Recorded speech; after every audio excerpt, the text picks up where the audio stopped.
This year has been a volatile year for traders of all assets.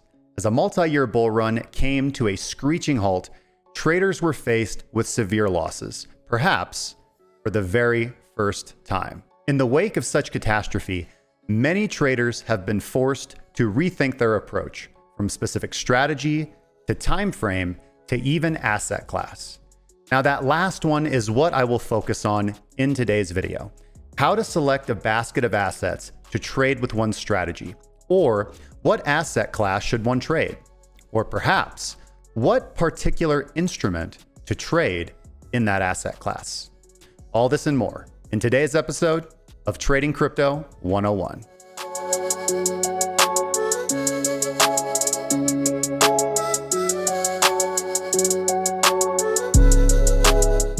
So what is an asset class? An asset class is a financial definition that refers to a certain group or basket of assets that share similar characteristics or are traded in a similar manner. For example, all stocks are publicly traded shares in a company, so we would group all stocks into the stock asset class. Commodities are all physical things that you can see, taste, touch, and smell, so we would group all commodities in the same asset class. Cryptocurrencies are all digital and traded online, and with several differences, all tend to rely on an underlying technology of blockchain.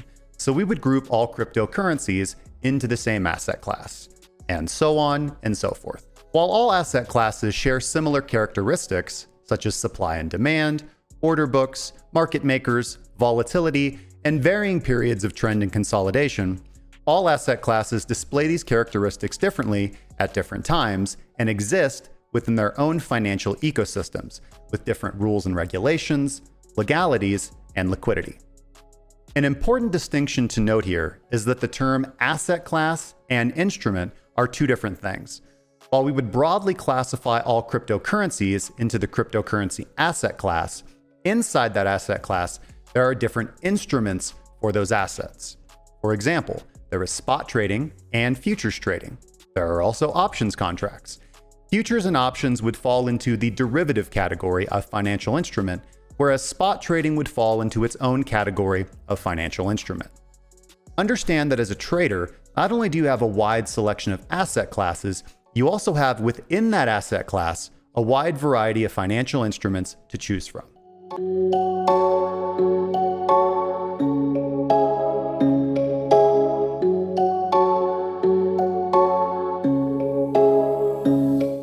Selecting which asset class is right for you will depend on a variety of circumstances, all unique to your personal situation. Prior to the last decade, in the United States, asset class had pretty much become synonymous with trading stocks. However, over the last decade, the popularity of Forex and cryptocurrency as desirable asset classes has soared in popularity. This is due to their low barrier to entry, liquidity, and profit potential. Not that those opportunities do not exist in stocks. However, for many retail traders, the popularity of stocks has fallen out of fashion a bit due to their regulation, regimented trading hours, and legality. Also, there is a significantly higher barrier to entry to trading stocks due to the above-mentioned reasons. In general, though, trading stocks is considered safer, however, due to the same increased regulatory oversight and high barrier to entry. However, trading US stocks is only available for the most part to United States citizens. So for those outside the United States who do not fall into very special categories, this avenue of trading or asset class is restricted.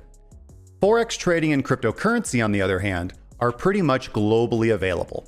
Forex offers high liquidity and sufficient volatility, depending on the season or economic events. However, Forex traders are typically forced into utilizing derivatives with high leverage to turn significant profits in the Forex markets. Cryptocurrency, on the other hand, offers almost zero barriers to entry, is globally available to anyone with a mobile phone, and its offerings span from high volatility, intraday tradable assets to long-term investments that could return up to 100x in value. And this is just based on the relative performance that the cryptocurrency markets have shown over the past 10 years. In summary, traders have many different asset classes they can select from. Each asset class offers its own advantages, seasonality, and risk, but of course, any asset class has its own drawbacks and limitations. First and foremost, one should take into account their time. No matter what type of strategy or what asset class you want to trade, trading will take up time. Most traders do not have all day to dedicate to trading, as most begin trading as a side hustle or as a part-time occupation. In general, this could make trading an asset class like stocks difficult due to the restricted times the stock market is open for trading. In contrast, asset classes like Forex and cryptocurrency are far more appealing to a trader who has to trade at night or intermittently throughout the day. Next, you should consider your trading strategy. Are you a swing trader looking for trades that will persist across multiple days or weeks? Or are you a scalper who is looking to take positions that you will close out in minutes or hours? Make sure that the asset class that you want to trade is appealing to your trading strategy, and this can include sufficient volatility, liquidity, and availability in your geographical area. Next, you should consider your risk appetite and trading goals. Are you young with a small account balance looking to grow aggressively? Then you will likely want to go into a more volatile market like Forex or cryptocurrency.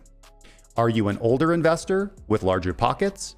Perhaps you should look at commodities or stocks. Finally, I am a firm believer in doubling down in areas that you are personally competent in. Are you comfortable and familiar with cryptocurrency? Then I would recommend heading in that direction. Are you more business savvy and understand the nuances of the stock market? Then the stock market makes a lot of sense. Have you been studying economics and understand currency dynamics? Then Forex markets might be more appealing. You can always, of course, grow your experience level and knowledge in different asset classes that you desire to enter into. But in general, I recommend keeping it simple and focusing on your strengths rather than your weaknesses, especially at the beginning.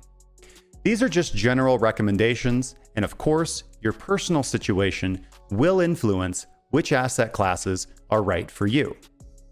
I recommend initially choosing the asset class that makes the most sense based on your geographical location, current level of account size, and risk tolerance, constructing a profitable strategy within that asset class, and then using the tools I've outlined in other videos and written material to begin exporting your trading strategy across different assets or to a different asset class entirely. Now, once we have an asset class selected, how do we go about picking the best assets within that category to apply our strategy to?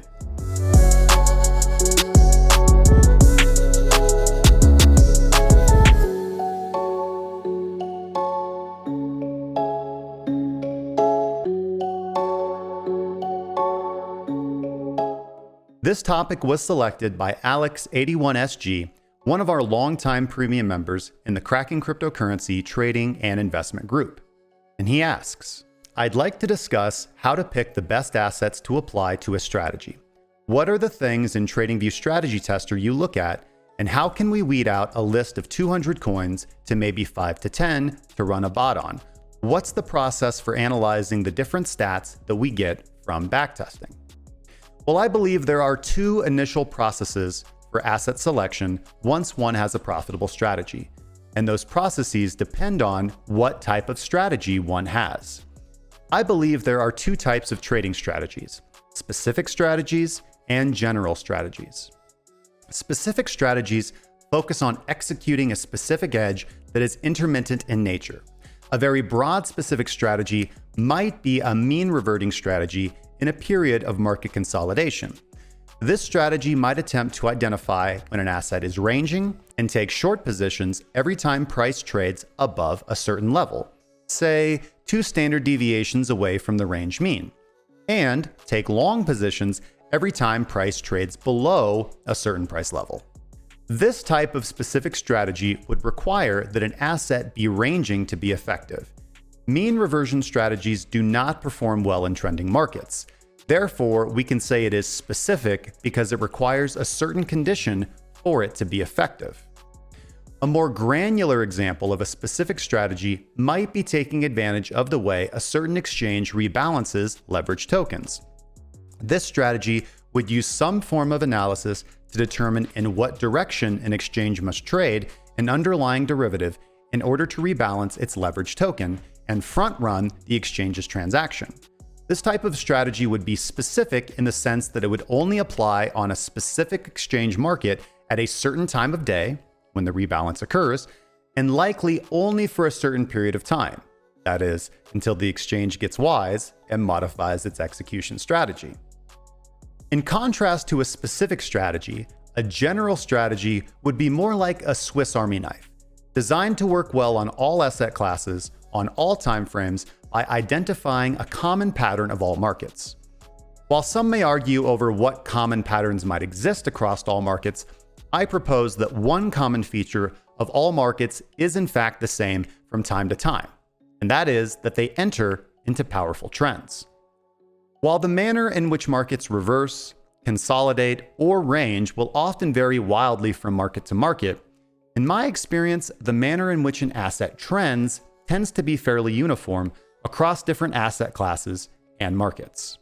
Identifying this aspect of markets and forming a strategy designed to identify emerging trends and enter into them is not only effective, it is my personal approach and edge when it comes to trading, and it's how I've taught thousands of students how to replicate. Now, markets will trend at different times and for different reasons, but at one time or another, they all trend. Therefore, identifying the characteristics of what emerging trends look like and what distinguishes them from other market movements is critical to creating a robust, trend-following trading strategy. Now, returning to the question of asset selection. Depending on what type of strategy one has will influence the asset selection process. In either case, though, we will be relying on our backtesting data to form our initial basket of assets to trade. Let's talk about specific strategies first.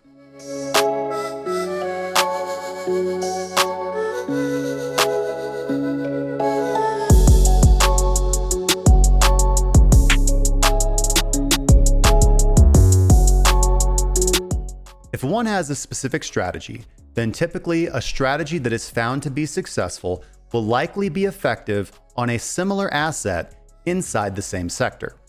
For example, although the cryptocurrency markets are very heavily correlated, we can find even closer correlations between coins within the same sector.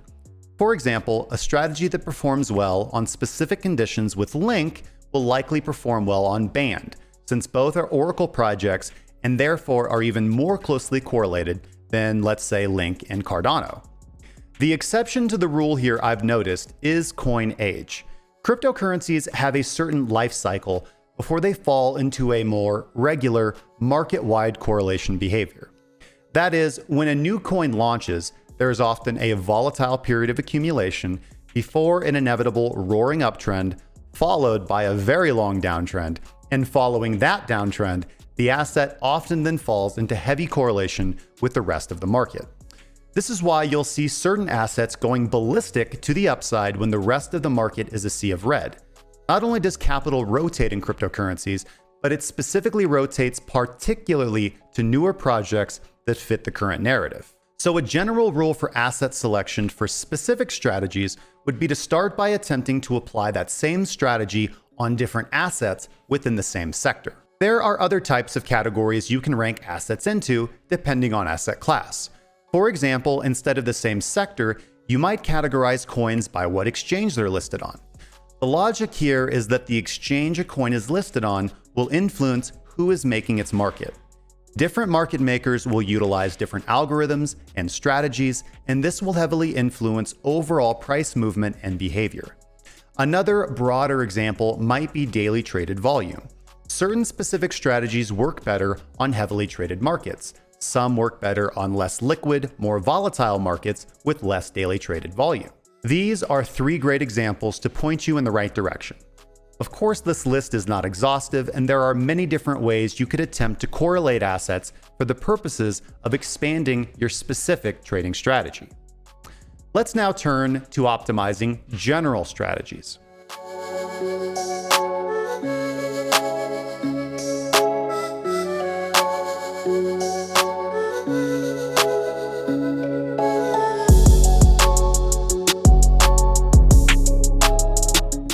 Again, a general strategy's purpose is to be a Swiss Army knife of trading strategies. These are the types of trading strategies I teach my students how to make in our Trading Academy via the Pathways to Profit methodology. With a general strategy, your first step is making it robust across the asset class you've initially designed it to work on. If you designed your general strategy for cryptocurrency, you want to see it perform robustly across most crypto assets. If you find that your general strategy is not performing robustly across different assets in the same asset class, here are the 4 most common issues I've found strategies to face that prevent them or hold them back from that level of robustness. Number 1, your initiation signal is too sensitive. Your initiation trigger or signal is the moment when your primary entry indicator tells you that a trend is emerging and that you should enter into the market. Oftentimes, new strategy creators will be very eager to trade as much as possible, and therefore will fall into the trap of creating an entry trigger that is simply too sensitive. The problem here is that if you tune it to an asset that trends frequently, just by dumb luck, it might be profitable. But when you apply it to a different asset that doesn't trend as frequently, it tends to get chopped up by all the noise and false movements that do occur. Understand that trends are rare, not common. A profitable trend-following strategy identifies the big trends that only happen once in a while. Your trend-following strategy should not be taking trades every week, and sometimes not every month. Become comfortable with that and reduce the sensitivity of your initiation trigger so that it identifies more powerful trends where you can be much wider with your stop loss orders and more generous with your take profit levels. Number 2, confirmation is not unique. To make a truly robust trend following system, one needs to pair their initiator trigger with some form of trend confirmation. This takes the place of a supplementary piece of data that helps to confirm the emergence of a powerful market trend. A common mistake I often see is traders lazily selecting a confirmation condition that is not unique in its own right. By this I mean, if you look at when the initiator gives a signal and when the confirmer gives a signal, it is almost identical and in agreement on which direction the trend is emerging. A robust confirmation signal should often disagree with the initiator. This means it should be looking at a different aspect of the market: momentum, direction, force, magnitude, whatever you want to call it or use.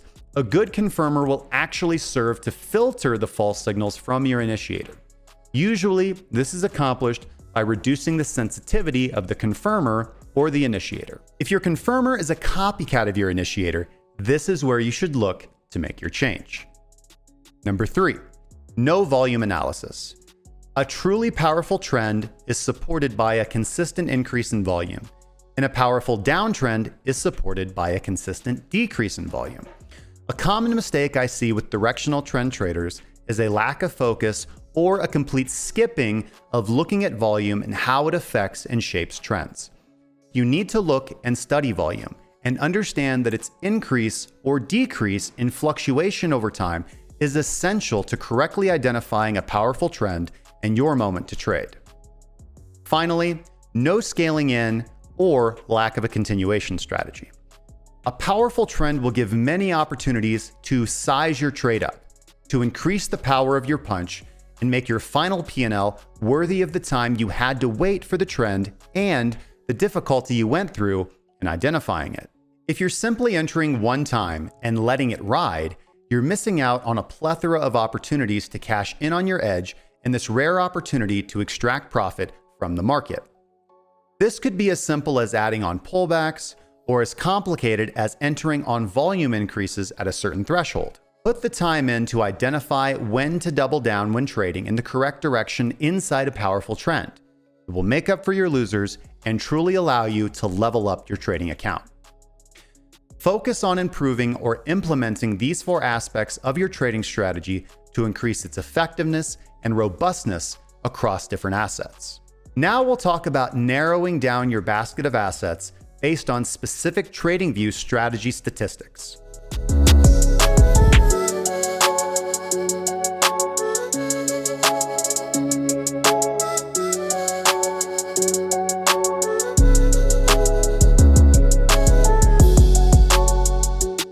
Number 1, max drawdown.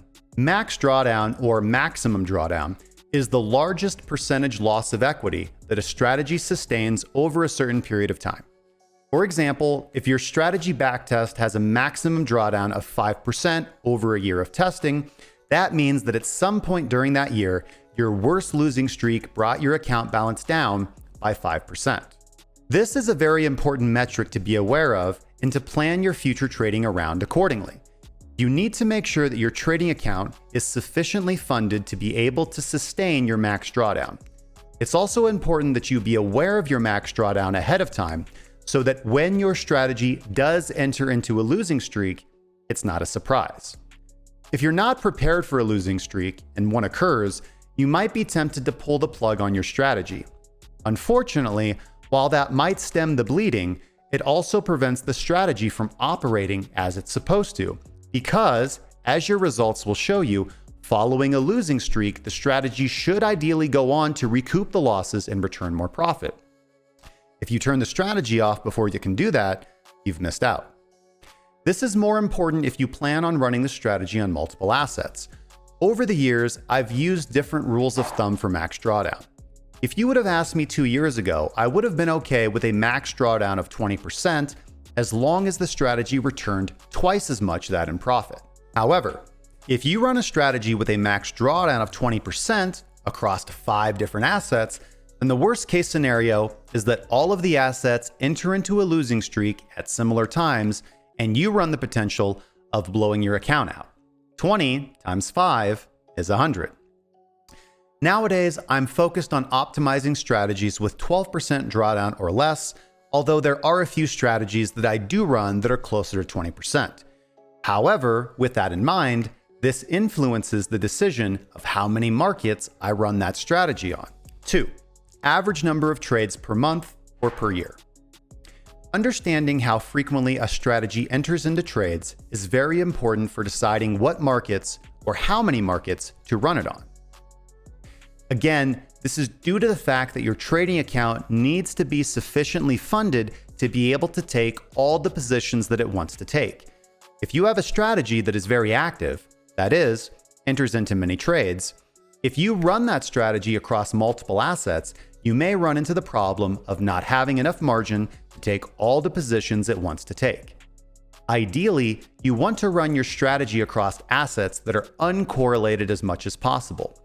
One recommendation I have that really helped improve the profitability of my automated strategies is that if you're able to determine that the assets you want to trade are actually very correlated, instead of running your strategy across multiple assets, simply run it on 1 or 2 of those assets at a higher degree of risk per trade.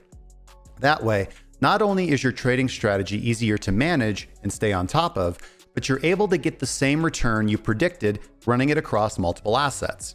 In other words, instead of taking many correlated positions on, let's say, 5 different markets, take 1 position on the most liquid of those markets and increase your position size. This concept really helped me simplify a lot of my strategies and avoid the common pitfalls I just discussed. Number 3, profitability. At the end of the day, we're trading to make money. A good rule to follow in life is committing to mastery.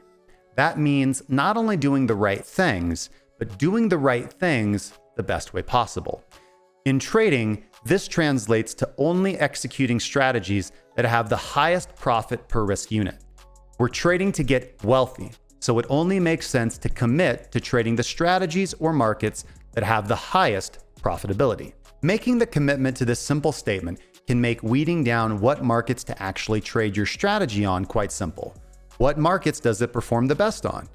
Get a spreadsheet and list the profitability over time with your strategy and rank order them based on what markets have the highest profitability to max drawdown. This is a concept that I go over in the Pathways to Profit course and is still the best way I know of to narrow down your asset list. Don't settle for slightly profitable.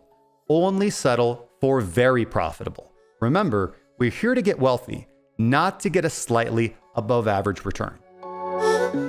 Finally, the last metric that you can use to select your basket of assets to trade is hit rate. This goes hand in hand with the concept of proper account capitalization that we discussed earlier. There's nothing wrong with having a low hit rate strategy, although as you know, I don't prefer those strategies. I prefer high hit rate strategies as they are psychologically easier to trade through downturns. It can be psychologically difficult to continually trade a strategy that loses more often than it wins, regardless of the profits that come when it does win. However, this issue compounds when we trade multiple markets with that same strategy with the same account balance. Remember, if we have a 20% max drawdown over a year and we run that strategy on 5 markets, we might blow out our account if the losing streak occurs similarly on all 5 markets. In the same vein, we want to be careful trading a strategy with a low hit rate across multiple markets, as we can run into the same problem. Our account might be able to take a losing streak on 1 asset, but can it take a losing streak on 5 assets? Try to pick assets that have losing streaks that occur in different times and different seasons. And my ultimate advice is to prefer high hit rate strategies over low hit rate strategies, regardless of the profitability. I hope these tips and tricks will help you in your asset selection journey. Remember, above all, that trading is fluid. You will constantly have to adapt to new market conditions and new ways of doing things as your experience and knowledge grows. It is a continual journey of growth, not a fixed state of perfection. Nothing you do will be perfect, but always strive to do things the best way possible. And as always, when you run into trouble, seek out support and guidance from those with more experience. The best place I know to do that is the Cracking Cryptocurrency Discord server. So don't navigate the markets alone. Join us and grow together. Hey guys, thanks so much for watching the video. If you enjoyed this content, make sure to like the video and subscribe so you never miss a trading video. It incentivizes me to continue making great content for the community. If you liked this, make sure to check out these other videos to the side, and we'll see you on the next one.